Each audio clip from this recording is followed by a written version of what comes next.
नमस्कार विद्यार्थी मित्रांनो, मी भानुदास आपलं कॅटलिस्ट करिअर इन्स्टिट्यूटमध्ये स्वागत करतो. तर मित्रांनो, आज आपण नेहमीप्रमाणे द हिंदू, इंडियन एक्सप्रेस आणि लोकसत्ता या वर्तमानपत्रातील माहितींचे हिंदू आणि एक्सप्रेसमधील चालू घडामोडीच्या मुद्द्यांचं जे की आपल्याला सिलेबसशी निगडीत असतील, वर्णनात्मक परीक्षेला आपल्याला उपयुक्त अशी माहिती जी असेल ती मराठीमध्ये बघणार आहोत. त्याचं विश्लेषण करणार आहोत. आणि तसंच ऑब्जेक्टिव्ह परीक्षेसाठी पूर्व परीक्षा आणि राज्यसेवा मुख्य परीक्षा याच्यासाठी पण आपल्याला करंट ओरिएंटेड जे काय क्वेश्चन येतात ते क्वेश्चन आणि त्यांची बेसिकची माहिती अशी दुहेरी माहिती आपण काय बघणार आहोत. तर चला मग आपण विश्लेषणाला सुरुवात करूया. आज आहे 3 मार्च. चायनीज न्यूक्लिअर कार्गो, पहिली बातमी आहे बघा. Chinese nuclear cargo headed to Pakistan seized. आपलं जे कस्टम डिपार्टमेंट आहे तर कस्टम डिपार्टमेंटने काय केलं, एक पाकिस्तानचं ड्युअल यूज आयटम चायनाचं एक ड्युअल यूज आयटम्स घेऊन जाणारं जे काही कन्साइनमेंट आहे that could be used in Pakistan nuclear programme. त्याच्यामध्ये काय आहे बघा, 2 advanced computer numerical control, CNC ज्याला म्हणतात, कम्प्युटर न्यूमेरिकल कंट्रोल, हे सीज केलेत त्याच्यामध्ये. त्याच्यामध्ये ताब्यात घेतलेत. Machines manufactured by GKD Italy and bound for the port of Karachi वर seized by Indian customs at Mumbai port. याच्यामध्ये CNC मशीन आपण काय केलेत, जे की GKD इटलीची एक कंपनी GKD तिनं बनवलेले आहेत, ते आपण कस्टम डिपार्टमेंटनी मुंबई बंदरावर ताब्यात घेतलेले आहेत. आता they continue to remain in Indian custody according to sources in the security establishment. Consignment was shipped on January 9 on a merchant vessel CMA CGM Attila. Attila. या नावाची एक माल्टाची काय वेसल होती, जी Shekou port in China was heading to Karachi port with Cosmos Engineering being the consignee a sources said. Cosmos Engineering या नावाची company पाकिस्तानमध्ये, त्या पाकिस्तानी कंपनीचं पार्सल म्हणून शेकाऊ पोर्ट जे आहे चीनचं, तिथून ती कुठे कराची पोर्टसाठी निघाली होती. The vessel reached Nhava Sheva JNPT Mumbai on January 22 and consignment was seize by Indian custom official based on intelligence input possible proliferation of concerns by Pakistan and China. The sources said the equipment could be used in manufacturing critical part for Pakistan's missile development program, said another sources.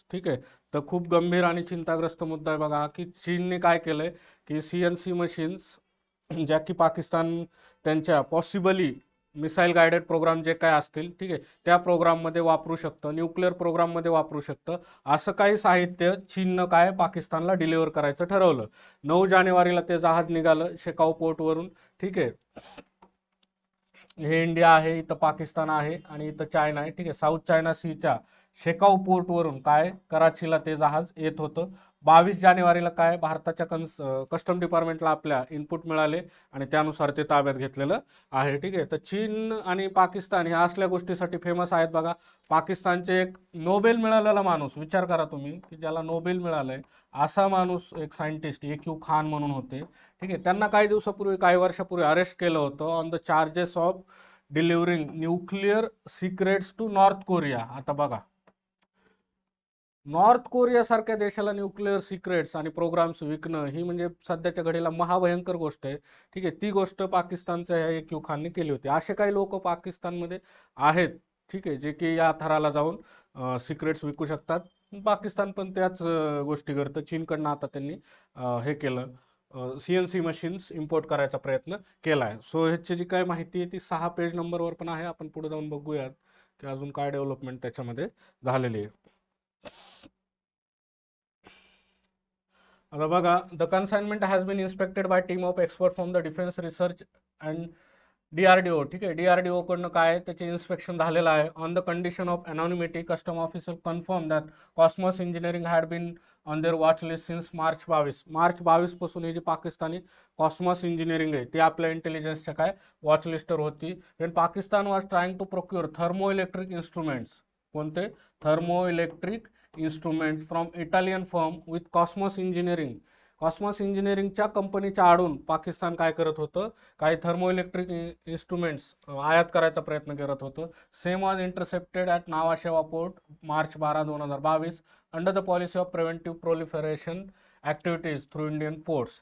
ह्याच्या आधी पण असं मार्च 22 काय आपण काय केलं होतं, intercept केलं होतं.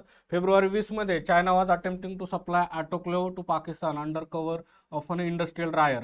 हे बघा, हे काय करत असतात जनरली, एखाद्या देशाला जर बॅन असणारे प्रोडक्ट आणायचे असतील त्याच्यासाठी आपल्याकडे असे अनेक ग्रुप आहेत बघा. म्हणजे न्यूक्लिअर सप्राईट ग्रुप आहे, ठीक आहे, त्यानंतर MTCR आहे, त्यानंतर वासेनार अरेंजमेंट आहे, ठीक आहे.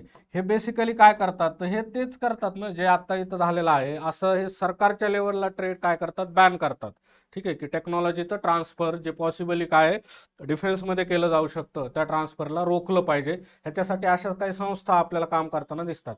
आता ह्याचा MTCRचा आणि वासेनारचा आपण काय मेंबर आहोत, NSGचा आपण अजूनही मेंबर झालेलो नाही, ठीक आहे.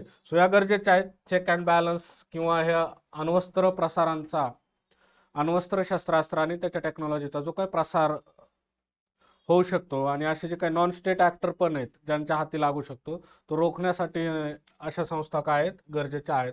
आता पाकिस्तानने ह्याच्या आधी काय केलं होतं, 2020 चायना त्यांना इंडस्ट्रियल ड्रायरच्या नावाखाली तेव्हा पण असे सप्लाय करायचा प्रयत्न करत होतो. हाँगकाँगच्या एका शिपवरनं ते त्यांनी पाठवलं होतं. The seizure of autoclave which could be used in Pakistan missile programme. किती दिवस हे पाकिस्तान असे आयात करू स्वतःचा मिसाईल प्रोग्राम चालवायचा प्रयत्न करणार आहे, ठीक आहे. सो ट्रेड, आता हे बघा इथं MTCRची माहिती दिली, आपण बातमी वाचली पण नव्हती तोपर्यंत पूर्ण. मिसाईल टेक्नॉलॉजी कंट्रोल रेजिम, ठीक आहे, याच्या अंतर्गत काय असे ट्रेड जे आहेत ते इल्लिगल, बेकायदेशीर आहेत, ठीक आहे. सो भारतासाठी हे जे नेक्सस चीन आणि पाकिस्तानचं आहे ते थोडंसं चिंताजनक मुद्दा आहे, ठीक आहे. आपण कुठलाही बघा मिसाईल प्रोग्राम आपण पोखरण केलं, पोखरणला आपण चाचणी केली की पाकिस्तानने लगेच 3-4 महिन्यामध्ये काय त्यांची छदाई टेकड्या ज्या आहेत त्या छदाई टेकड्यामध्ये त्यांचे मिसाईल रॉकेट चाचणी केली. आणि त्यांचे नाव पण कसे असतात बघा, घोरी, गजनी, ठीक आहे, बाबर.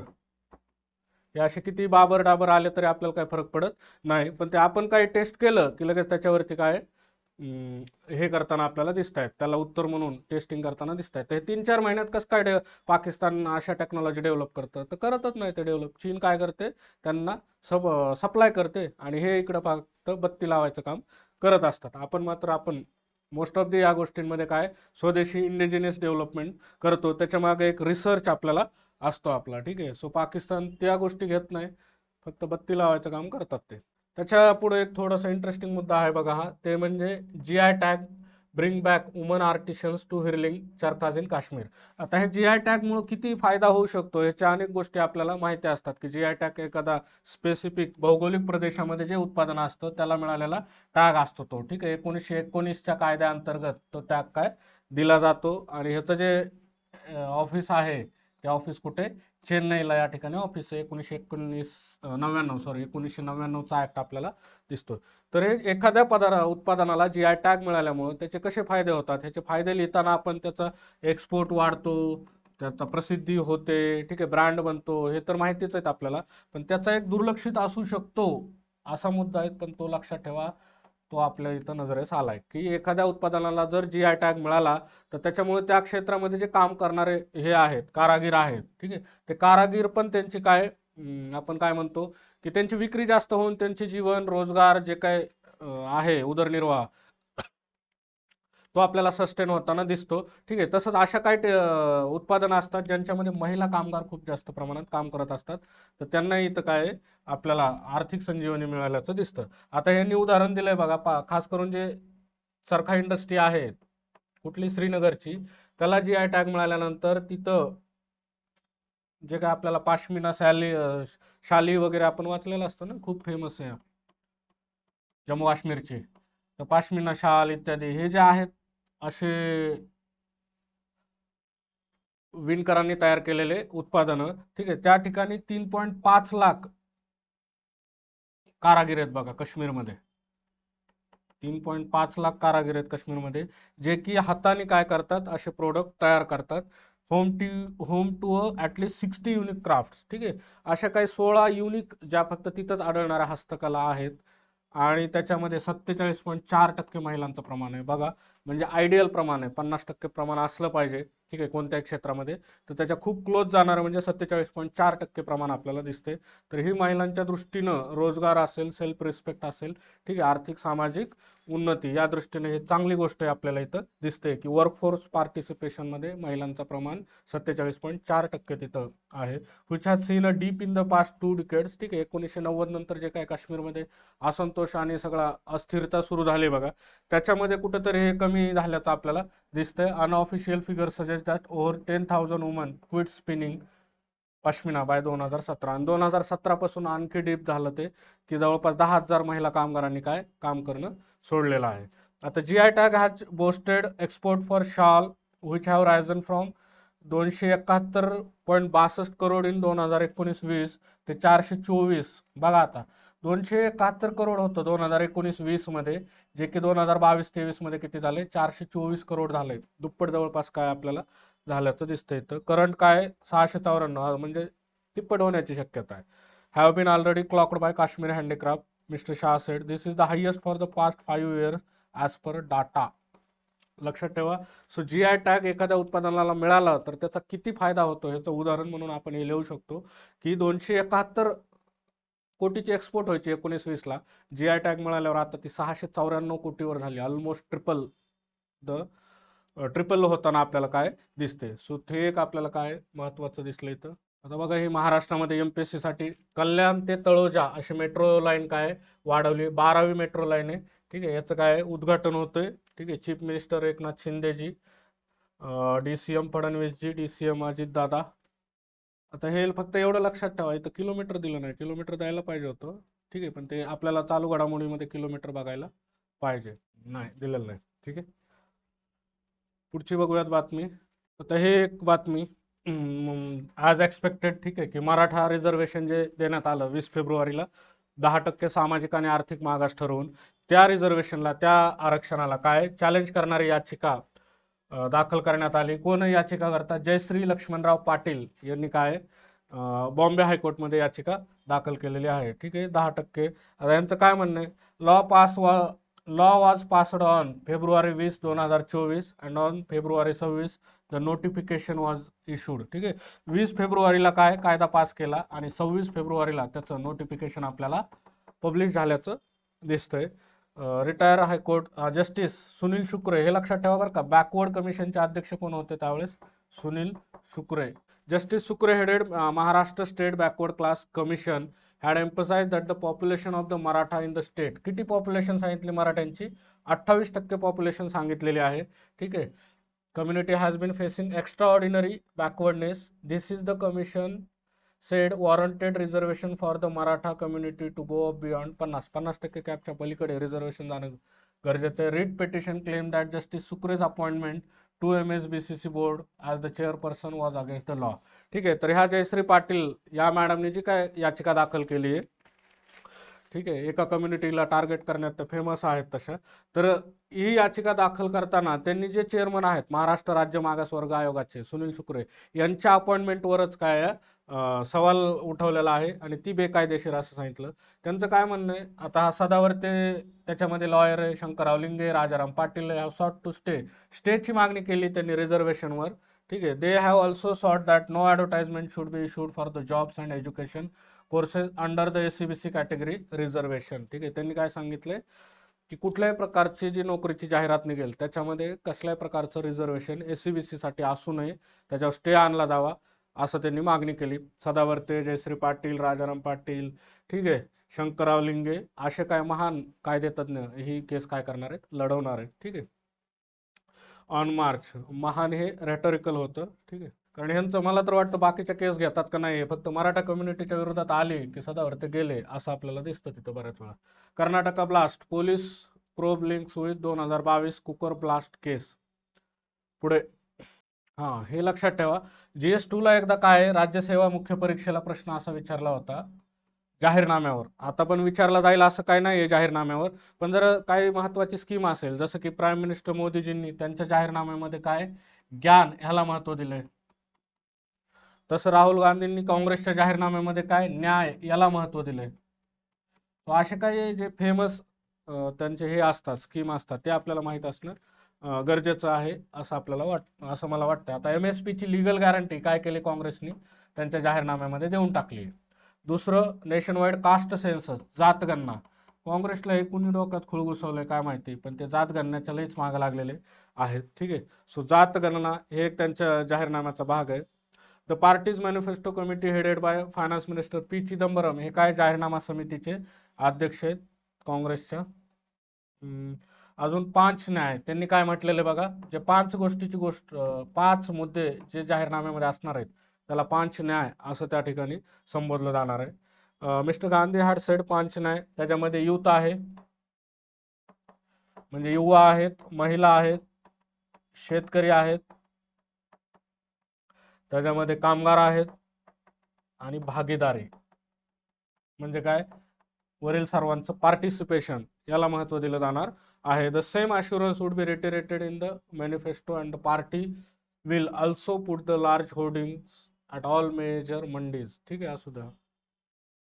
आता कास्ट सेन्सस केला जाईल ज्यामुळे कोणत्या जातीचं किती काय प्रतिनिधित्व आहे लोकसंख्या आहे हे लक्षात येईल असं काँग्रेसचं म्हणणं आहे. Party hopes that it will effectively counter the consolidation of the Hindu votes. ठीक आहे. सो हिंदू म्हणून जे काय एकत्र कॉन्सोलिडेशन आपल्याला काय मजबूतीकरण चालल्याचं दिसतंय त्याला काँग्रेसने काय भूतकाळात जायचं ठरवलंय आणि जात ही भावना अधिक तुमच्या लक्षात आणून देण्यासाठी जाणीवेमध्ये नेणीवेमध्ये मजबूत करण्यासाठी त्यांनी जातगणना ह्याच्याद्वारे काय केलंय कोण किती आहे हे दाखवून द्यायचं. तुम्ही हिंदू म्हणून स्वतःकडे बघू नका, तर तुम्ही जातीमध्ये विभागून थोडीशी बॅकवर्ड आयडिया आहे कुणी त्यांच्या डोक्यात घुसवली काय माहिती ते. ठीक आहे. The social justice narrative of the Congress however suffered a jolt after Narendra Modi honoured the Karpoori Thakur with Bharat Ratna. ठीक आहे. सो काँग्रेस सामाजिक न्यायाच्या गोष्टी करत होती आधी, पण काय झालं तर 23 जानेवारीला जननायक कर्पुरी ठाकूर जे की बिहारचे मुख्यमंत्री आहेत माजी मुख्यमंत्री आणि त्यांनी पहिल्यांदा बिहारमध्ये काय आरक्षणाची अंमलबजावणी केली होती मुंगेरीलाल कमिशनच्या शिफारसी. लक्षात ठेवा बरं का.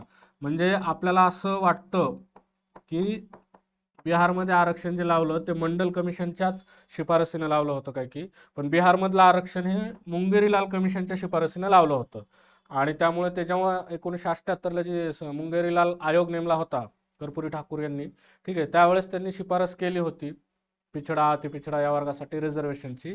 तर त्यावेळेस त्यांचा एवढा मजाक उडवला होता मुंगेरीलाल कमिशनचा, त्याला मुंगेरीलाल के हसीन सपने हा मुहावरा पण प्रचारात आला बघा तेव्हा.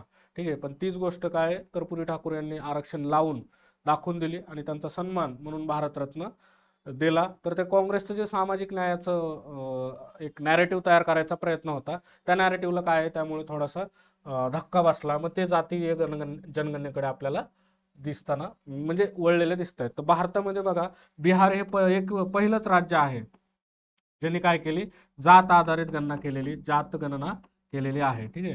लक्षात ठेवा 1931 नंतर कधी आपण काय जातीय जनगणना केलेली नाही.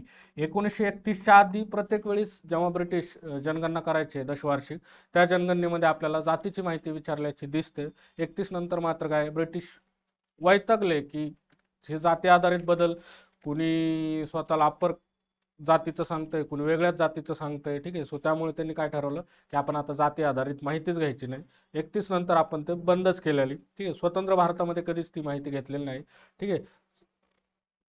सोशो इको सेन्सस आपण 2011ला केलेला आहे ती वेगळी गोष्ट आहे, जाती आधारित सेन्सस केलेला नाही. EC calls for strong action against officials indulge in favouritism. ठीक आहे. असू द्या. त्याचा पुढचा मुद्दा आहे राहुल हे बघा पुन्हा न्याययात्राच आहे त्यांची. आता इथं स्वतः भारताच्या सरन्यायाधीशांनीच काय इथं आपल्याला एक थोडंसं भारतामध्ये आपण जेव्हा ज्युडिशियल रिफॉर्मचं बोलतो किंवा दानाच्या प्रक्रियेविषयीचं बोलतो, ठीक आहे, GS2 मध्ये बोलताना, ठीक आहे, किंवा ज्युडिशियल ॲक्टिव्हिजम बोलू शकतो, ज्युडिशियल ओव्हररीच बोलू शकतो. अनेक मुद्द्यामध्ये आपल्याला कुठंतरी हे दिसतं की भारतामध्ये अनेक वेळा काय बेल देताना खूप कचराई केली जाते. ठीक आहे. बेल हा काय आहे तिथं अपवादात्मक परिस्थितीमध्ये बेल दिली पाहिजे. खरं तर जेल हा काय आहे भारत न्यायदानाचे जे तत्व आहेत त्याच्यानुसार बेल हा नियम आहे जेल हा अपवाद आहे. पण आपल्याकडे काय दिसतंय की बेल देताना अनेक वेळा हायकोर्ट्स काय करतात कुचराई करतात आणि त्याच्यावरच चीफ जस्टिस चंद्रचूड साहेबांनी काय केलंय, बोट ठेवलेला आहे. ठीक आहे, त्यांनी काय म्हटले, long standing principle, the bail is the rule, jail is the exception. बघा, मी आता जे सांगितलं होतं की बेल हे काय नियम आहे आणि जेल हा अपवाद आहे, असं असायला पाहिजे. ठीक आहे, न्यायदानाच्या तत्वानुसार. भारतामध्ये उलट आहे, जेल हा नियम झालाय, बेल हा काय झालाय, अपवाद झालाय. आधी 1-2 वर्ष सडू द्या जेलमध्ये, त्याच्यानंतर काय करा, बेल द्या. अशा प्रकारे आपले न्यायालय सध्या काम करताना दिसत आहेत. त्याच्यावरच त्यांनी काय केलंय, बोट ठेवलंय. हे कुठं झालं लक्षात ठेवा, का बोलले ते, ऑल इंडिया डिस्ट्रिक्ट जजेस कॉन्फरन्स कुठं झाली, कच्छला झाली, गुजरातमध्ये. ठीक आहे, आपल्याला हे प्रिलिम्सला क्वेश्चन विचारला जाऊ शकतो, हे महत्वाचं, हे लक्षात ठेवा, पाठ ठेवा की ऑल इंडिया डिस्ट्रिक्ट जज कॉन्फरन्स कुठं झाली, कच्छला झालेली, कच्छ, गुजरात. ठीक आहे, महत्वाच्या कॉन्फरन्स इव्हेंट गुजरातमध्येच होतात. तशीच ही पण कुठं झाली आहे, ऑल इंडिया जजेस कॉन्फरन्स, डिस्ट्रिक्ट जजेस कॉन्फरन्स कुठं झाली आहे, कच्छला झाली, गुजरातमध्ये. डिस्ट्रिक्ट जज जर बघितलं आपण तर कलम 233 मध्ये डिस्ट्रिक्ट जजचा काय आपल्याला उल्लेख आढळतो. ठीक आहे, जिल्हा न्यायाधीशांची नियुक्ती कोण करतील, राज्यपाल महोदय करतील. आपण 1-2 दिवसापूर्वी ज्यावेळेस पॉलिटीचे क्वेश्चन डिस्कस करत होतो त्यावेळेस तो मुद्दा खूप डिटेलमध्ये सांगितलेला की तिथं क्वेश्चन देताना त्यांनी कसं चुकवलं होतं. सो त्यामुळे लक्षात ठेवलं पाहिजे की कलम 233 मध्ये एकाच ठिकाणी आपल्याला राज्यघटनेत जिल्हा हा उल्लेख आढळतो. नंतर 74व्या घटनादुरुस्तीनुसार जिल्हा नियोजन समिती आणि ते आलेलं आहे, पण मूळ राज्यघटनेमध्ये काय, एकाच ठिकाणी आपल्याला तो उल्लेख दिसतोय, कलम 233 मध्ये. ठीक आहे, राज्यपाल नियुक्ती करतील. तर त्याच्याविषयी बोलताना काय, chief justice of India Chandrachud साहेबांनी हे विधान केलेलं आहे की आपल्याकडे खूप जास्त काय रिलेक्टन्स दिसतोय बेल देण्यासाठी. उमर खालिद म्हणजे आता ह्याला काय म्हणायचं माहित नाही, पण ही परिस्थिती कोणावरही आली नाही पाहिजे की तुम्ही न्याय मागताय आणि तुमचा एवढाही विश्वास नाही समोरच्या कोर्टवर, ठीक आहे, कोर्ट ऑफ लॉवर, की आपल्याला न्याय मिळेल म्हणून तुम्ही निराश होऊन काय करता, ती पेटिशन मागं घेता, याचिका मागं घेता. तर उमर खालिदनं जी काय मागचे 2 वर्ष झालं त्याची याचिका पेंडिंग होती बेल संबंधीची, ती याचिका त्यांनी शेवटी काय माघार घेतली. आता ह्या माघारीबद्दल नेमकं काय बोलायचं, कदाचित त्याचा आता आपल्याला न्याय मिळेल या गोष्टीवर विश्वास राहिलेला नाही का. हे कोणी असू, उमर खालिद असू किंवा अजून कोणी असू, असं भारतामध्ये कुठल्या नागरिकाला वाटलं नाही पाहिजे की आपल्याला न्याय मिळणार नाही म्हणून आपण काय ती याचिकात मागे घेतोय. हा थोडक्यामध्ये काय आपल्याकडे जे काय कोर्ट ऑफ लॉवरचा अविश्वास लोकांचा होत चाललाय त्याचं पण हे निदर्शन आहे का, असा आपल्याला कुठेतरी विचार करायला लागेल. बघा आता, Umar Khalid choose to withdraw the bail application following multiple adjournment, the court had rejected bail to former deputy CM Manish Sisodia. ठीक आहे, सिसोदियांच्या बाबतीत पण ते झालं. चंद्रचूड काय म्हटले, हायलाइटेड द ॲडजमेंट कल्चर, स्थगिती खूप दिली जाते. Adjournment which were never intended to be commonplace have become normalise within the judicial process. ठीक आहे, स्थगित करणं, एखादं प्रकरण काय ऐकत सुनावणीच्या दरम्यान काय करणं, स्थगित करणं. ठीक आहे, एखाद्याची पेटिशन येते, स्थगित करणं, अनेक दिवस त्याच्याकडे न बघणं. तर चीफ जस्टिस काय म्हटले, हे काय असायला पाहिजे, खूप रेअर ऑफ द रेअर केसमध्ये, अपवादात्मक परिस्थितीमध्ये असायला पाहिजे, पण आता ते भारताच्या न्यायिक प्रक्रियेमध्ये काय झालंय, कॉमन झालेलं आहे, असं म्हणून त्यांनी चिंता व्यक्त केली. This culture of adjournment can effectively suspend time within a case, prolonging the agony of litigants and perpetuating the cycle of backlog. ठीक आहे, ह्याच्यामुळे काय, जो कोण याचिका करता आहे, ठीक आहे, त्याला न्यायदानाच्या प्रक्रियेमध्ये काय होतोय, उशीर होतोय, त्याच्यामुळे एक सायकल ऑफ बॅकलॉग तयार होतोय. असे 3-4 मुद्दे आपल्याला इथं दिसत आहेत. ठीक आहे, we should not wait for our citizen to die for their case to be decided by the court of law. Imagine a victim of sexual assault whose case remains unresolved in the courts for several years. Is not this a clear violation of their fundamental right?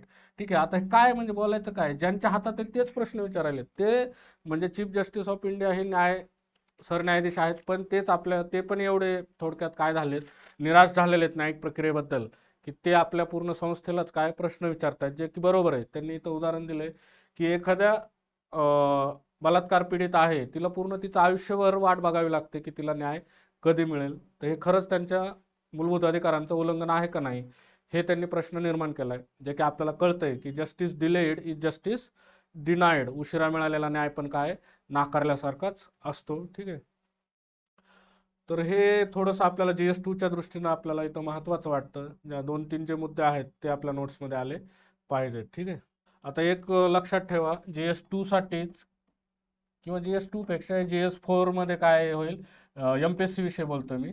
GS4 मध्ये महत्त्वाचा आहे सहकार, हा topic आहे आपल्याला. ठीक आहे, GS4 MPSCचा. त्या टॉपिकसाठी. आणि जर ह्याचा विचार केला UPSCचा तर प्रिलिम्सला पण महत्त्वाचा आहे आणि त्याचबरोबर GS3 साठी महत्त्वाचं आहे. ठीक आहे. काय झालंय तर भारताचे जे सहकार मंत्री आहेत, केंद्रीय सहकार मंत्री अमित शहा यांनी अर्बन कोऑपरेटिव्ह बँक स्थापन केली अपेक्स नॅशनल लेवलला. ठीक आहे. आजपर्यंत अशी काय नागरी सहकारी संस्थांसाठी, नागरी सहकारी पतसंस्थांसाठी कोणती बँक नव्हती. त्यांनी ती ग्रामीणसाठी आपल्याला दिसते, नाबार्ड तिथं आहे. ठीक आहे. पण नागरीसाठी नव्हती, ती त्यांनी स्थापन केली. काय national urban cooperation finance and development corporation limited. National urban cooperation finance development corporation limited NUCFDC ही काय बँक आपल्याला दिसते. It is necessary that we upgrade our self and adhere to the all regulation of the RBI. ठीक आहे. If we fail to do so we will not be able to sustain the competition of the time. त्यांनी काय सांगितलं, याच्यामुळे आपल्या ज्या small urban बँका आहेत, छोट्या नागरी संस्था ज्या आहेत, त्या नागरी संस्था काय चांगलं स्पर्धात्मक काम करतील, नियमामध्ये राहून काम करतील आणि बँकिंग रेग्युलेशन ॲक्ट जो आहे तो 1949चा बघा इथं लिहिलेलं नाही, 1949च्या कायद्याचं काय करतील, पालनही करतील असं त्यांनी सांगितलंय. आता had collective strength of 11,000 branch आहेत आपल्याकडे नागरी सहकारी संस्थांच्या. 11,000 शाखा आहेत. किती बँकेच्या 1,500 बँकेच्या. Deposit of 5 lakh crore. Loans totalling 3.50 lakh crore. 5 lakh करोडचे डिपॉझिट आहे त्यांच्याकडे आणि 3.5 लाख करोडचं काय आपल्याला लोन दिसतंय. He added that the UCB urban cooperative banks had reduce their net performing asset to 2.10%. ठीक आहे. सो जे काय नागरी सहकारी संस्था आहेत त्यांची अचिव्हमेंट थोडक्यात सांगायचा प्रयत्न केलाय. आपल्याकडे नागरी सहकारी हे बघा असं GS4 ला खूप विचारते MPSCला GS4 ला असे प्रश्न खूप विचारायला आवडतं. ठीक आहे. यावर्षीच महाराष्ट्रातील पतसंस्थेवर प्रश्न आणि साखर कारखान्यावर प्रश्न आपल्याला टोटल संख्येवर विचारल्याचं दिसतंय. तसंच मग इथं काय आता नवीन एक संस्था स्थापन झाली apex body, national urban cooperation and finance development corporation limited. ही जी बॉडी आहे ह्या बॉडीला अनुसरून असाही प्रश्न विचारला जाऊ शकतो की भारतामध्ये किती नागरी बँका आहेत, 1,500 नागरी बँका आहेत, तिच्या किती शाखा आहेत, तिच्या 11,000 शाखा आहेत, तिच्यामध्ये किती डिपॉझिट आहे, 5 लाख कोटीचं डिपॉझिट आहे, तिची लोन देण्याची कॅपॅसिटी किती लोन दिले तिला 3.5 लाख करोड लोन दिलंय कोटी. ठीक आहे. आणि तिचा NPA किती 2.10% NPA. सो ही आकडेवारी काय मग आपल्याला माहित असेल, सर्वे मध्ये तरी हीच आकडेवारी असते किंवा ह्याच्याशी जवळपास जो काय बदल झाला असेल त्यानुसार असते, मग तिथं आपल्याला काय फायदा होतो. ठीक आहे. चला पुढे बघूयात. आता हे बघा 2-3 दिवसापूर्वी आपण चर्चा केली होती की टिप्रा मोथा ही जी पार्टी आहे त्रिपुरामधील, टिप्रावरनं लक्षात ठेवा म्हटलं होतं मी तुम्हाला, त्रिपुरा. ठीक आहे. जी की माणिक देव वर्माच आहेत ना टिप्रा मोथाचे अध्यक्ष, प्रद्योत विक्रम माणिक देव वर्मा असं त्यांचं पूर्ण नाव आहे. हे लक्षात ठेवा. त्रिपुराच्या राजघराण्यातली व्यक्ती आहे आणि हे GS2 ला राजघराण्यातली व्यक्ती म्हणून लक्षात ठेवा म्हणत नाही मी, GS2 ला राज्यसेवा मुख्य परीक्षेला विचारलं जाऊ शकतं. ठीक आहे. त्याचबरोबर काय प्रिलिम्सला पण विचारलं जाऊ शकतं. चर्चेत असणारी पार्टी आहे टिप्रा मोथा आणि नवीनच स्थापन झाली. ठीक आहे. आता 1-2 वर्षापूर्वी स्थापन झाली. प्रद्योत देव वर्मा हे काय आहेत त्याचे टिप्रा मोथा या पॉलिटिकल पार्टीचे अध्यक्ष संस्थापक आहेत. अध्यक्ष दुसरेच आहेत. अध्यक्ष कोण आहेत बघा, विजय कुमार रंगख्वाल. अध्यक्ष कोण आहेत, हे संस्थापक आहेत. प्रद्योत देव वर्मा संस्थापक आहेत. अध्यक्ष कोण आहेत, विजय कुमार रंगख्वाल. आता तिकडे व ला ब म्हणतात त्यामुळे ते विजय कुमार रंगख्वाल. ठीक आहे. हे अध्यक्ष आहेत. ठीक आहे. आणि त्रिपुरा असेंब्लीमध्ये विरोधी पक्षनेते कोण आहेत, अमिश देव वर्मा. एवढं नाव सांगायची गरज नाही मला, फक्त ते मला असं वाटतं की बाबा फॅमिलियर झाल्या पाहिजेत गोष्टी, म्हणजे पाठ करायची गरज पडत नाही. ठीक आहे. आता हे 3 वेळा देव वर्मा आलाय तुमच्याकडे आणि जेव्हा समजा आपल्याला GS2 ला प्रश्न विचारला जोड्या लावामध्ये पार्टी अध्यक्ष असा प्रश्न येऊ शकतो, तर त्याच्यामध्ये मग देव वर्मा म्हटलं की असं नवीन काय वाटलं नाही पाहिजे, म्हणून हा उद्देश असतो की जास्तीत जास्त काय न्यूज फॅमिलियर करायची आणि ती एक बाय डिफॉल्ट लक्षात राहिली पाहिजे असा प्रयत्न करायचा. आता हे टिप्रा मोथा पार्टी कुठं स्थापन झाली, त्रिपुरामध्ये स्थापन झाली. अध्यक्ष संस्थापक कोण आहेत त्याचे, प्रद्योत देव वर्मा संस्थापक आहे. ठीक आहे. आणि सांगायचा मुद्दा की पुढचं तिचं चिन्ह काय आहे, सिम्बॉल अननस चिन्ह आहे बघा. चिन्ह काय आहे, अननस हे या पार्टीचं चिन्ह आहे. टिप्रा मोथाचं काय आहे, त्यांनी आता उपोषणाला बसले होते की जे त्रिपुरी लोक आहेत, ठीक आहे, त्रिपुरी लोकांच्या हक्कासाठी. टिप्राचा लॉंग फॉर्म बघा काय आहे, Tipra indigenous progressive regional alliance. Tipra म्हणजे काय, Tipra indigenous progressive regional alliance, ठीक आहे. त्रिपक्षीय काय झालं इथं, आता एक ॲग्रीमेंट साईन झाले. केंद्र सरकार आहे त्याच्यामध्ये, राज्य सरकार आहे आणि टिप्रा मोथा आहे स्वतः. हे 3 पक्षीय ॲग्रीमेंट साईन झालंय.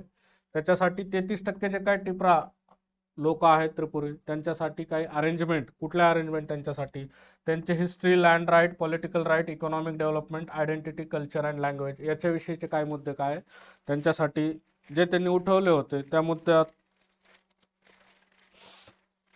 ॲड्रेस करायचा प्रयत्न इथं होम मिनिस्टरनी केलेला आहे ॲग्रीमेंट साईन करून, ठीक आहे. नंतर त्यांनी अजून काय बघा, जॉईंट वर्किंग कमिटी स्थापन करायचं पण ठरवलं आहे. या सगळ्या डेव्हलपमेंट बघण्यासाठी आणि त्या मॉनिटर करण्यासाठी एक जॉईंट वर्किंग कमिटी पण असेल. त्याच्यामध्ये कोण कोण असेल, मंत्रालयातले लोक असतील बघा, ठीक आहे. त्याच्यानंतर टिप्रा मोथाचे स्वतःचे लोक असतील आणि indigenous peoples front of Tripura IPFT, हे काय मंत्रालयाचे म्हणजे सरकारचे लोक, नंतर टिप्रा मोथा प्रदोत देववर्माचा त्यांचे लोक आणि indigenous peoples front of Tripura IPFT हे तिघांचे लोक पण काय त्याच्यामध्ये त्या वर्किंग कमिटीमध्ये असणार आहेत, ठीक आहे. पुढं आता त्यांनी घोषणा केली होती प्रदोत देववर्मानी फास्ट अन टू डेथ, ठीक आहे, उपोषणाची घोषणा केली होती मागण्यांसाठी. कुठं तर बारामोरा हिल्स, लक्षात ठेवा, ज्याला आता हाताई कठोर म्हणतात आणि पूर्वी बोरोमोरो हिल्स म्हणायचे. सो असाही प्रश्न विचारला जाऊ शकतो, बोरोमोरो हिल्स कुठे आहेत.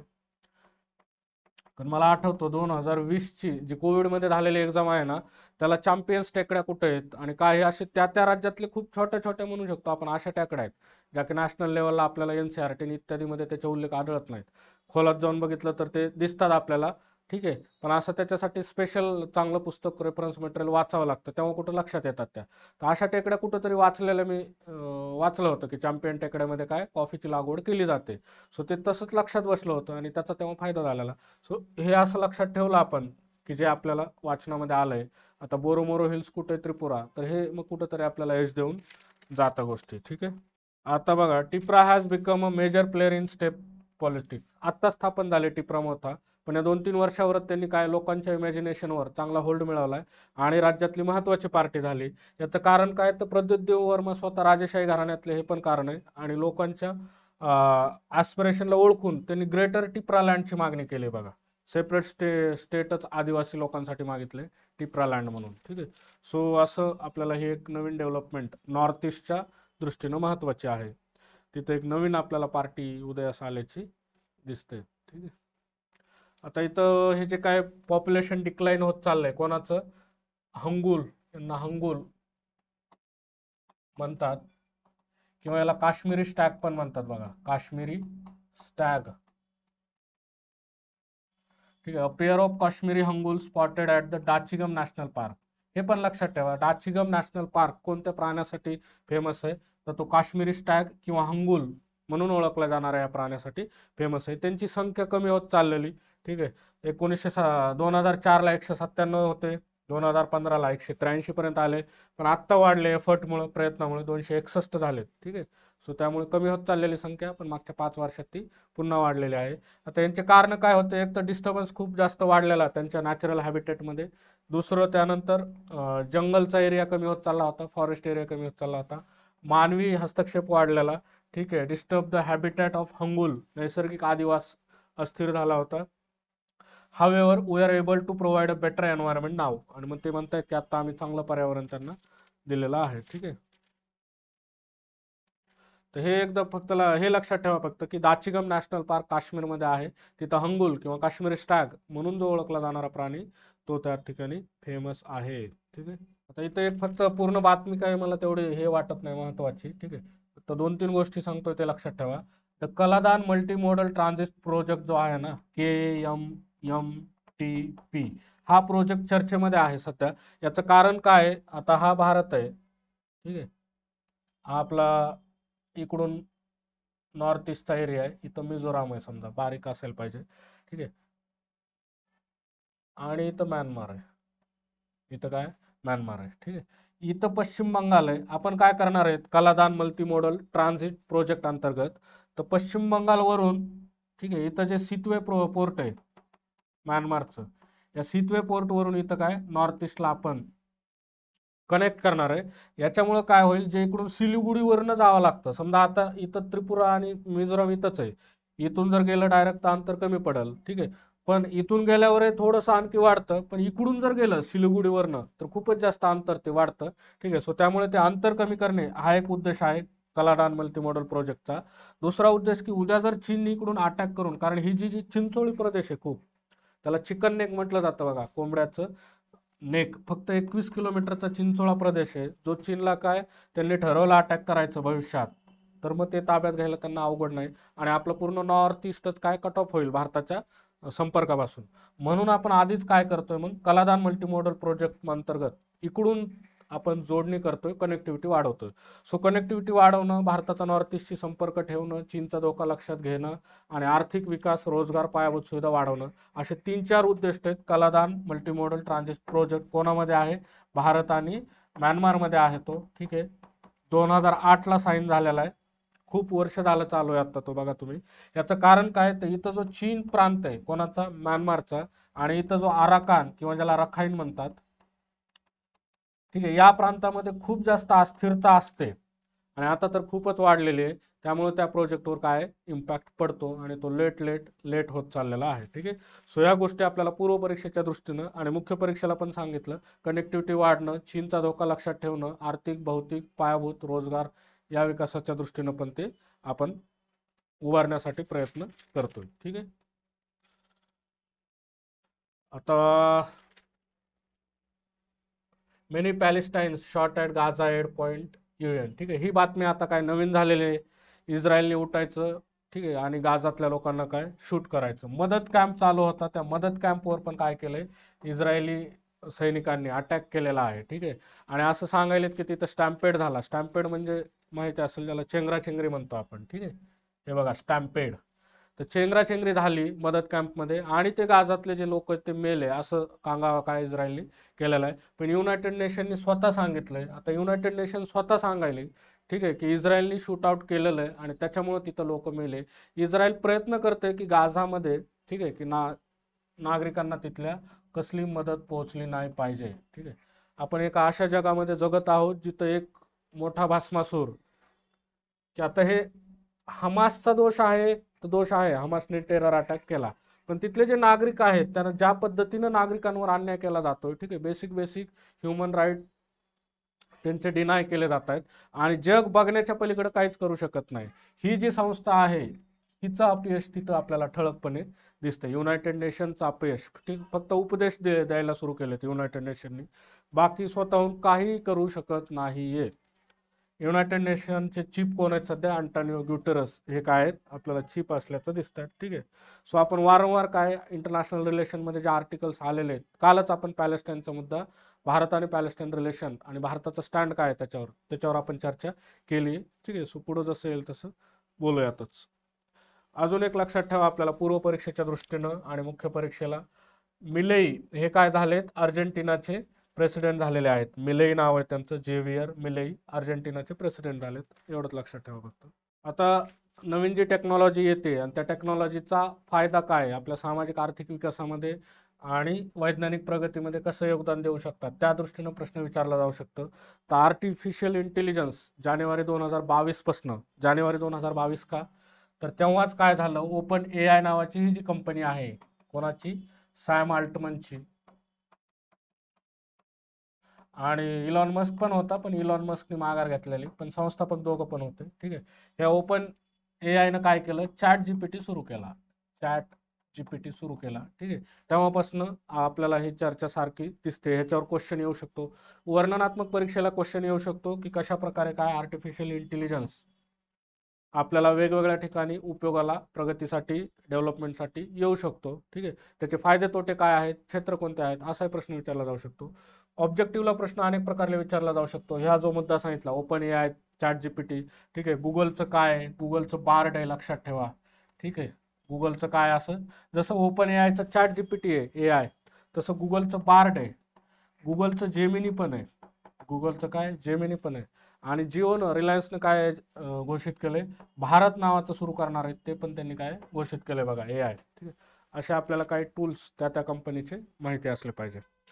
पुढचं मग आपण इथं थोडंसं डिस्कस करूयात की काय फायदे होऊ शकतात कृत्रिम बुद्धिमत्तेचे. AI म्हणजे काय, त्याला कृत्रिम बुद्धिमत्ता असं म्हटलं जातं. आता याचे फादर कोण आहेत त्याच्याबद्दल 2-3 ठिकाणी वेगवेगळी माहिती बरं का. जॉन मॅकर्थी. आता मी जेव्हा राज्यसेवेच्या एसए साठी ह्याची तयारी करत होतो, कारण यावर्षी एसए येईल असं वारंवार मुख्य परीक्षेसाठी वाटत होतं. ठीक आहे, सो त्यावेळेस जॉन मॅकर्थी हे काय आर्टिफिशियल इंटेलिजन्सचे फादर आहेत असं मी वाचल्याचं माझ्या लक्षात आहे. त्याच्यानंतर ॲलन ट्युरिंगचं पण नाव येतं कुठं कुठं, ॲलन ट्युरिंग. ठीक आहे, परत ॲलन ट्युरिंग कम्प्युटरसाठीचं त्यांचं योगदान माहिती असेल तुम्हाला. अजून दुसरं मोठं योगदान कोणाचं आहे तर पीटर हिंग्टन. आता पीटर हिंग्टनचं काय आहे, पीटर हिंग्टन ह्याचे गुगलचे हेड होते, गुगल एआयचे हेड होते आणि त्यांनी 2023ला राजीनामा दिला गुगल AI मधनं. ठीक आहे, राजीनामा देताना ज्या माणसाने 20 वर्ष आर्टिफिशियल इंटेलिजन्स मानवासाठी उपयोगाचा कसा ठरेल आणता येईल ह्याच्यासाठी संशोधन केलं गुगल सारख्या मोठ्या संस्थेमध्ये. ठीक आहे, तो माणूस रिझाईन देताना सांगतोय की आर्टिफिशियल इंटेलिजन्स ही मानवाला काय दाखवणार आहे, हिरोशिमा क्षण दाखवणार आहे. हिरोशिमा क्षण म्हणजे काय, तर ते माणसासाठी वरदान ठरणार नाही तर ते शाप ठरणार आहे. जसं न्यूक्लिअर बॉम्बनी काय केलं, आपल्याला हिरोशिमा क्षण दाखवला, प्रचंड विध्वंस, प्रचंड हानी, ठीक आहे, नासधूस, तसं AI करणार आहे असं पीटर हिंग्टन गुगलचे AIचे हेड होते त्यांनी सांगितलं. तर हे सगळं निगेटिव्ह बाजू पहिल्यांदा आली माझ्याकडून. आधी आपण फायदेशीर काय आहे ते आपण त्याच्याविषयी चर्चा करूया. ठीक आहे, सो वर्णनात्मक परीक्षेला येऊ द्या किंवा आपल्याला त्याचा MCQ येऊ द्या, त्याची आपल्याला थोडीशी बेसिक माहिती असेल तर आरामात आपण काय त्याचं उत्तर लिहू शकतो. ठीक आहे, आता बघा इथे AI has help in monitoring heart problems. ठीक आहे, हृदयाशी निगडीत काय समस्या मॉनिटर करण्यासाठी नुकतंच त्यांनी, आपण बातमी पण 1-7-8 दिवसापूर्वी बघितली होती, नुकतंच त्यांनी काम केलं. मग ते तिथं काय डायग्नोसिसच्या स्तरावर, उपचाराच्या स्तरावर, ॲनालिसिसच्या स्तरावर हृदयविकारासाठी आणि थेरपीच्या स्तरावर पण काय त्याची मदत ठरलेली आहे. ठीक आहे, पुढे on the dark side are fears that the job may be lost. ठीक आहे, त्याचा तोटा जसं आता सांगितलं की ती भविष्यात जर कंट्रोल नाही झाली तर आपल्याला काय हिरोशिमा क्षण दाखवू शकते, हा तोटा. पुढचा तोटा काय आहे, जॉब्स खूप जास्त प्रमाणामध्ये काय आहे त्याच्यामुळं बेरोजगारी येऊ शकते, कारण ह्याच्यातनं खूप माणसाचं मानसिक लाग जे हे आहे, थोडक्यात ह्युमन इंटरव्हेन्शन जे आहे ते कमी होणार. ठीक आहे, आणि त्यामुळे कित्येक रोजगार जाण्याची भीती आहे याच्यामुळं. ठीक आहे, नंतर प्रायव्हसी आणि मिसयूज ऑफ डाटा, खाजगी गोपनीयतेचं उल्लंघन, डाटाचं काय गैरवापर, हे पण काय त्याचे तोटे आहेत. आता इंडिया डेव्हलपमेंट गॅदर मोमेंटम आपण कुठं करू शकतो वापर. ठीक आहे, फ्लड कंट्रोलसाठी होऊ शकतो का, ड्रॉटसाठी होऊ शकतो का, रिव्हर लिंकिंगसाठी होऊ शकतो का.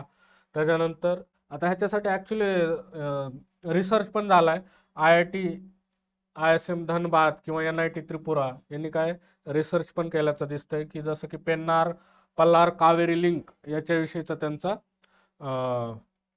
रिसर्च पेपर आहे. त्याच्यानंतर महानदी गोदावरी लिंकेजसाठीचा पण आहे. सो थोडक्यामध्ये आपण काय करू शकतो, आर्टिफिशियल इंटेलिजन्सचे 4-5 मुद्दे फायद्याचे पॉझिटिव्ह हे आपण आपल्या उत्तरामध्ये आणि नोट्समध्ये नोंद करून ठेवू शकतो. ठीक आहे, सो म्हणजे काय एक बेसिक मटेरियल जे काय चर्चेमध्ये मुद्दा आहे त्याच्याबद्दलचं तुमचं किमान बेसिक मटेरियल पहिल्यांदा तयार असलं पाहिजे. त्याच्यानंतर मग त्याच्यामध्ये ॲडिशन काय करत गेलं पाहिजे. सो हे बेसिक मटेरियल जे मी तुम्हाला इथं सांगितलं, जॉन मॅकर्थी असेल, त्याच्यानंतर मग त्याचे तोट्यामध्ये बोलताना पीटर हिंग्टनचं उदाहरण देऊ शकता आपण, गुगल AIचा प्रमुख. ऑब्जेक्टिव्हसाठी ओपन AI, त्याच्यानंतर गुगलचं बार्ड, जेमिनी आणि जिओचं भारत सुरू होणार, असे मुद्दे आपल्याला इथं येऊ शकतात. ठीक आहे, पुढचा मुद्दा आहे बघा, ते म्हणजे the resolution against centre's border plan. We have to north east. आता आपण हे चर्चा केलेली आहे की हा भारत आहे, हा नॉर्थ ईस्ट आहे आणि इकडं म्यानमार आहे. ठीक आहे, भारताचे 4 राज्य काय म्यानमारशी बॉर्डर तयार करतात. सगळ्यात वरती अरुणाचल प्रदेश आहे, त्याच्यानंतर काय तुमचा नागालँड आहे, मणिपूर आहे आणि मिझोराम आहे. हे चौघं मिळून 1643 किलोमीटरची बॉर्डर तयार करतात. ठीक आहे. आपण 2018 मध्ये काय विचार केला, आपली जी ऍक्ट ईस्ट पॉलिसी आहे, ऍक्ट ईस्ट पूर्वेकडे कृती करा, म्हणजे काय, इकडच्या देशांशी आपल्या एशियन मेंबरशी संबंध अधिक दृढ करण्यासाठी, ठीक आहे, आपण काय 2018ला बॉर्डर खुली केली, ज्याच्या अंतर्गत 16 किलोमीटर आतमध्ये नागरिकांचं दळणवळण होऊ शकतं. ठीक आहे. आणि 2 आठवड्यापर्यंत ते काय राहू शकतात, तसा पास त्यांना मिळू शकतो. याला मुक्त संचार व्यवस्था म्हणतात, मुक्त संचार व्यवस्था म्हणतात. ठीक आहे. आता ह्याचे तोटे काय झाले, आपण मग बंद करायचा निर्णय काय घेतलाय, तर बघा आता इथं 4 महत्वाचे कारण आहेत बंद करायचा निर्णय का घेतला. पहिलं काय, बेकायदेशीर स्थलांतर, बेकायदेशीर स्थलांतर. दुसरं कारण काय, ड्रग्सची तस्करी, ड्रग्ज तस्करी, हे दुसरं कारण आहे. ठीक आहे. तिसरं कारण काय, शस्त्रास्त्र तस्करी, कारण हा एरिया भारतासाठी व्होलाटाईल राहिलेला नेहमी, त्यामुळे शस्त्रास्त्राची तस्करी. आणि चौथं कारण काय आहे तिथं, क्रॉस बॉर्डर, एक बंडखोर जे आहेत, भारतातले बंडखोर म्यानमारमध्ये आश्रय घेतात, म्यानमारचे बंडखोर भारतात आश्रय घेतात. हे 4 कारण काय ज्याच्यामुळे आपण ठरवलं की आता ही बॉर्डर काय केली पाहिजे, आपण बंद केली पाहिजे, कुंपण घातलं पाहिजे, मुक्त संचार व्यवस्था संपवली पाहिजे. ठीक आहे. आता ह्याच्यावर कोणत्या राज्याची काय भूमिका आहे, तर हे लक्षात घ्यावा. सपोर्ट कुणी दिलाय, पाठिंबा 2 राज्यांनी पाठिंबा दिलाय, दोघांनी विरोध केलाय. एक अरुणाचल प्रदेशने पाठिंबा दिलाय आणि त्याच्यानंतर मणिपूरने पाठिंबा दिलाय. ठीक आहे. विरोध कुणी केलाय, तर नागालँडने विरोध केलाय आणि मिझोरामने विरोध केलाय. ठीक आहे. आता ह्यांचं म्हणणं काय आहे की बाबा आमचे हिस्टॉरिक कल्चरल एथनिक रिलेशन राहिलेत, ऐतिहासिक काळापासून आमच्या जमाती एकमेकांच्या रिलेशन राहिलेले आहेत. ठीक आहे. वैवाहिक संबंध आहेत. ठीक आहे. वांशिक संबंध आहेत. ठीक आहे. आणि हे तुम्ही असे बंद करू नका, अशी मागणी काय आपल्याला नागालँड आणि मिझोराम यांनी केल्याची दिसते. आणि मिझोरामनी पुढे जाऊन काय केलंय, तर आपल्याला तिथं ठराव पास केलाय, मिझोराम असेंब्लीनं ठराव पास केल्याचं दिसतंय.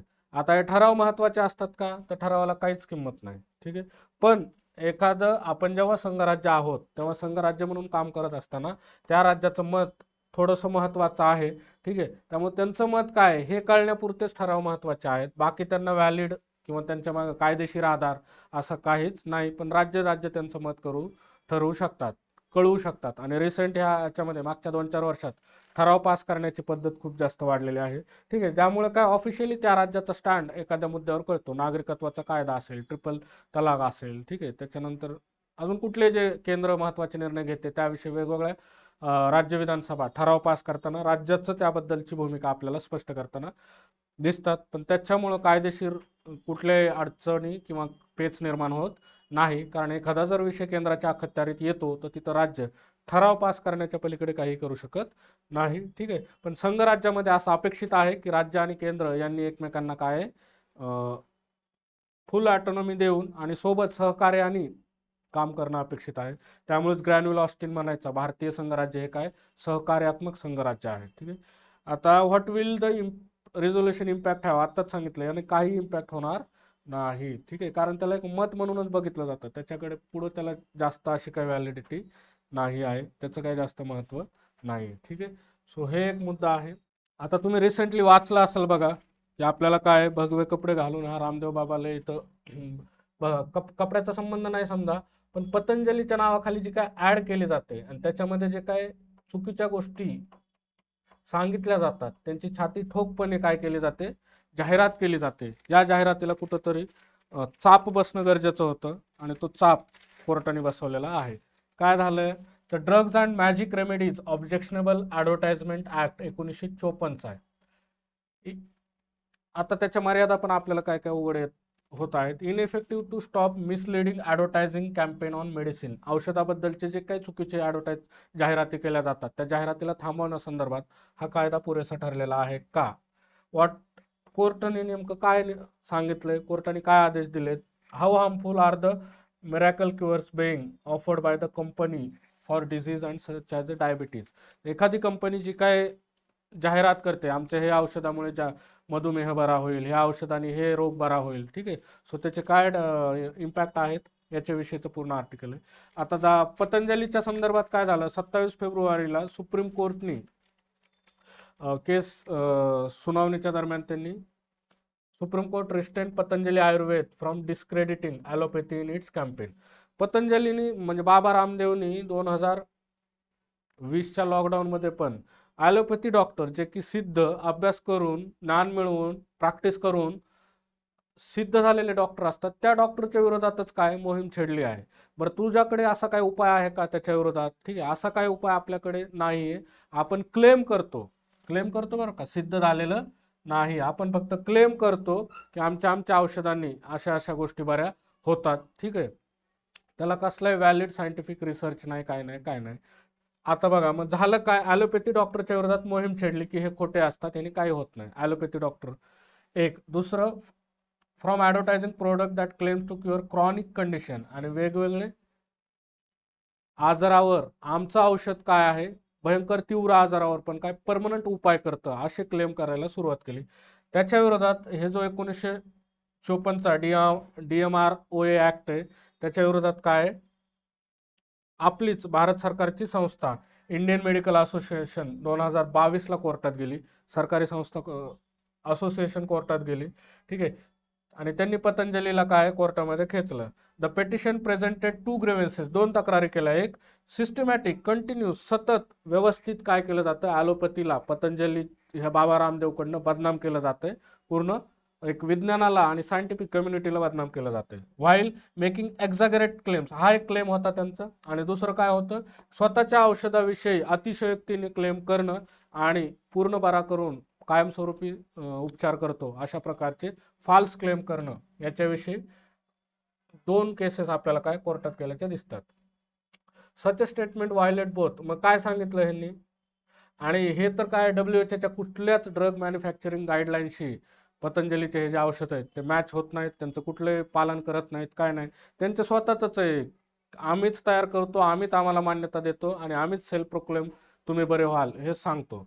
याच्या विरोधात 2000 कंझ्युमर प्रोटेक्शन ऍक्ट याच्या अंतर्गत पण काय केस होऊ शकते. 2 कायदे, 54चा हा ड्रगचा कायदा पण आहे आणि कंझ्युमर प्रोटेक्शन ऍक्ट 19चा, त्याच्या अंतर्गत पण केस होऊ शकते. ठीक आहे, मग हे 2019 बेंच जस्टिस हिमा कोहली आणि अहसुद्दीन अमनुल्लाह त्यांनी नोव्हेंबर 21 मध्ये काय मागच्या वर्षी वॉर्न केलं होतं पतंजलीला की असले परमनंट उपाय करतो आम्ही, तसे ॲडव्हर्टाईज करणं बंद करा, नाही तर 1 कोटी रुपये तुम्हाला प्रत्येक ॲडव्हर्टाईजला प्रोडक्टवर आम्ही काय लादू. पण पतंजली बाबा रामदेवचा कॉन्फिडन्सच एवढा आहे की बाबा रामदेव काय तरी ॲडव्हर्टाईज त्यांनी चालूच ठेवलं, ब्रँडिंग प्रोडक्टचं चालूच ठेवलं. The company failed on both counts. 1 day after the hearing Baba Ramdev told Patanjali's product at a press conference and subsequently appeared in December and January in mainstream media. A Patanjali ad dated January 7 claims its product more effective than chemical based synthetic medicine of allopathy. ठीक आहे, पण बाबांचा confidence काय कमी होत नव्हता. बाबांनी पुन्हा 7 जानेवारीला ॲड केली की ॲलोपॅथी मेडिसिनपेक्षा आमचे प्रोडक्ट काय अधिक असरदार आहेत. ठीक आहे, in addition to issuing contempt notice to Patanjali's owners, bench centre the petition was filed in 2022 for 2 years you did nothing. ठीक आहे, सेंटरला केंद्र सरकारला पण फटकार लावले. पतंजलीला अवमानाची नोटीस पाठवली सुप्रीम कोर्टने आणि केंद्राला पण काय फटकार लावलेली आहे की तुम्ही 2 वर्ष झालं काय करत आहात. ठीक आहे, आपल्या सगळ्यांना दिसतंय केंद्र काय करते. What does the law say, law काय म्हणते, सेक्शन 3. एक तर पहिला जेव्हा तुम्ही गुन्हा कराल, असा फॉल्स क्लेम कराल, ठीक आहे, त्यावेळेस तुम्हाला 6 महिने काय जेल होऊ शकते फर्स्ट ऑफेन्सला. ठीक आहे, आणि जर सेकंड ऑफेन्स झाला तर 2 वर्षापर्यंत ती वाढू शकते. आता सेक्शन 3 काय म्हणतं की ह्याच्याविषयी डायग्नोसिस विषयी, केअर विषयी, मिटिगेशन विषयी, ट्रीटमेंट उपचाराविषयी, ठीक आहे, कोणताही जर क्लेम आला, जसं की कोणाविषयी, डायबिटीज विषयी, हृदयविकाराविषयी, ग्लोकोमाविषयी म्हणजे डोळ्याचा आजार, आणि 51 अदर डिसीज, इतर 51 आजाराविषयी, तर काय ह्याच्याविषयी ऍड करायला बंद आहे फॉल्स क्लेमचे. आता हे बाबा रामदेव काय म्हणे, मॉडर्न मेडिकल सायन्स काहीच करू शकत नाही ग्लॉकोमाविषयी. ठीक आहे, मी 30 वर्षापूर्वीच काय केलंय, औषध त्याच्यावर शोधलेलं आहे. असे म्हणजे इरिलेव्हंट फालतू क्लेम करतो हा बाबा. ठीक आहे, but Patanjali claims you can just put some drops and cut this condition. Section 4 कशाविषयी डील करतं? मिसलिडिंग ॲडव्हर्टाइजमेंट विषयी डील करतं. 25 ॲडव्हर्टाइजमेंट मागच्या 2 वर्षात पतंजलीकडनं आल्यात. ठीक आहे. Uttarakhand Ayurvedic Unani service 2023 order Patanjali to remove all misleading ads, also ban the production for 5 drugs. The ban was reverse 4 days later. ठीक आहे. उत्तराखंडच्या आयुर्वेद संस्थेने त्यांच्यावर बॅन टाकला, 4च दिवसात तो बॅन काय माघारी घेतला. तर या दृष्टीने सगळं आर्टिकल आलंय. सुप्रीम कोर्टाने आताशी फक्त नोटीस पाठवली. बघूया आपण की त्याच्यावर पूर्ण अजून काय होतंय. पुढचा मुद्दा आहे बघा, फ्रॉम SC टू लोकपाल. ठीक आहे. आपल्याला GS2 ला राज्यसेवा मुख्यला विचारू शकतात. ठीक आहे. आणि UPSC MPSC दोन्हीच्या प्रिलिम्सला पण विचारू शकतात. ठीक आहे. सुप्रीम कोर्टचे माजी न्यायाधीश, ठीक आहे, अजय खानविलकर काय झालेत आता लोकपाल झालेले आहेत. लोकपाल चेअरपर्सन ज्यांना म्हटलं जातं. ठीक आहे. लोकपालमध्ये एक लोकपाल असतो आणि 8 इतर मेंबर असतात. त्याच्यात 4 ज्युडिशियल मेंबर असतात आणि 4 नॉन ज्युडिशियल मेंबर असतात. ठीक आहे. तर ते लक्षात ठेवा. अजय खानविलकर आपल्याला काय पूर्व परीक्षेच्या दृष्टीनं पण महत्त्वाचे आणि मुख्य परीक्षेच्या दृष्टीनं पण महत्त्वाचे. पहिले लोकपाल कोण होते? तर पहिले लोकपाल पिनाकी चंद्र घोष हे भारताचे पहिले लोकपाल होते. ठीक आहे. आणि आत्ता अजय खानविलकर व्हायच्या आधी हंगामी लोकपाल कोण होते? तर प्रफुल्ल महंतो हंगामी लोकपाल होते. ठीक आहे. आता अजय खानविलकर यांची लोकपाल म्हणून नियुक्ती झाली. तर त्यांनी कोणकोणते बेंचवर काम केले हे पण बघितलं पाहिजे. त्यांनी बघा एनजॅक जेव्हा 99वी घटना दुरुस्ती झाली, राष्ट्रीय न्यायिक नियुक्ती आयोग हे बेकायदेशीर ठरवताना ते बेंचचा हिस्सा होते. त्याच्यानंतर अजून शबरीमालाचं जजमेंट ज्यावेळेस आलं केरळमधील मंदिर, त्यावेळेस ते बेंचचा हिस्सा होते. ठीक आहे. त्याच्यानंतर डिमॉनिटायझेशनला चॅलेंज करणारं, नोटबंदीला चॅलेंज करणारी जी याचिका होती त्या पण बेंचचा हिस्सा होते. पुढे FCRA foreign contribution regulation act, यावेळेस GS3 ला क्वेश्चन आलाय बघा. ठीक आहे. त्या संदर्भात जी केस आली होती ईडीला अधिकार देणारी, त्याच्या वेळेस पण ते काय केसचा हिस्सा होते. अशा महत्त्वाच्या केसचे हिस्से राहिलेले आहेत. कोण? अजय खानविलकर, जे की आता भारताचे नवे लोकपाल झालेले आहेत. ठीक आहे. सो हे पूर्व परीक्षेच्या दृष्टीने आपल्याला महत्त्वाचं आहे. सो आजच्या लोकसत्ता वर्तमानपत्रातील महत्त्वाच्या घडामोडीचा आपण अभ्यास केलेला आहे. ठीक आहे. तर भेटूयात. लोकसत्ता नाही, द हिंदू वर्तमानपत्रातील महत्त्वाच्या लोकसत्ताला आजचे मोस्ट ऑफ द काय संपादकीय नसतं आणि स्पेशल एडिशनचे आर्टिकल आलेले आहेत. सो त्याच्यावर एक सेपरेट आपण बोलणार आहोत. धन्यवाद.